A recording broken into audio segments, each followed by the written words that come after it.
Buongiorno e benvenuti all'appuntamento mensile del video di italiano di Com. Siamo già arrivati a marzo. Com'è il tempo nelle vostre città? Fa caldo oppure freddo? In Italia fa ancora piuttosto freddo, però piano piano, dato che si comincia a fare caldo, cominciano a sbocciare a poco i fiori e infatti in questa puntata parleremo dei fiori che sbocciano a marzo, ovvero di questo fiore, la mimosa. E per quanto riguarda il topico culturale, parleremo delle caratteristiche degli italiani. Mi raccomando, guardiamo insieme! Bene, e ora andiamo a parlare dell'8 marzo, ovvero della festa delle donne, che è una festa molto importante in Italia. Solitamente gli uomini regalano questo fiore alle donne, che è la mimosa. È un fiore bellissimo che sboccia proprio i primi di marzo ed è per questo che è stato scelto come simbolo per questa festa. Quindi gli uomini regalano questo fiore a tutte le donne, che siano le donne della loro famiglia, o compagne di scuola, colleghe di lavoro, o anche solo donne incontrate per strada, non importa, ma è importante che regalino questo fiore alle donne. Perché si festeggia questa festa? Perché è importante? Innanzitutto con questa festa si vuole ricordare non soltanto le conquiste sociali, politiche ed economiche delle donne, ma anche purtroppo ancora le discriminazioni e le violenze a cui sono costrette a subire le donne in molti paesi del mondo. Mi raccomando, non dimenticatevi di questa festa, non dimenticatevi di questa festa perché è un giorno molto importante per noi donne. Bene, e ora parliamo del topico culturale di questo mese, ovvero delle caratteristiche degli italiani. Perché gli italiani sono molto allegri, vivaci, solari.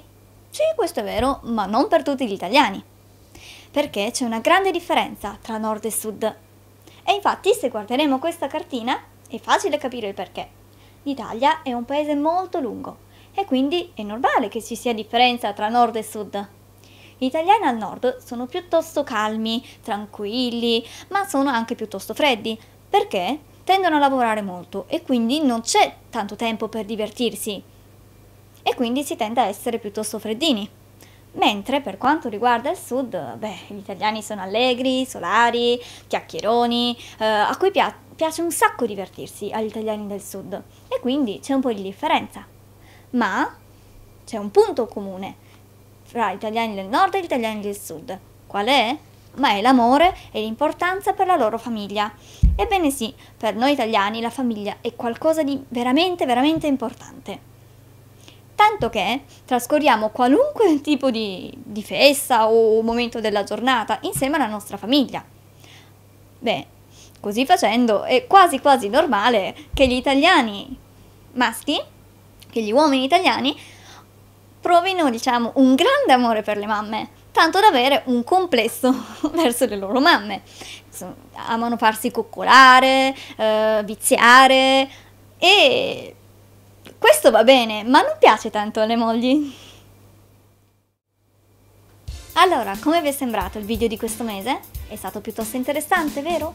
Perché abbiamo avuto la possibilità di conoscere le caratteristiche degli italiani, che effettivamente sono molto diversi tra loro. Non ve l'aspettavate, vero? Bene, voi che studiate l'italiano, cercate di parlare il più possibile con tanti italiani diversi, perché ognuno ha le proprie caratteristiche e quindi sarà sicuramente un'esperienza molto interessante.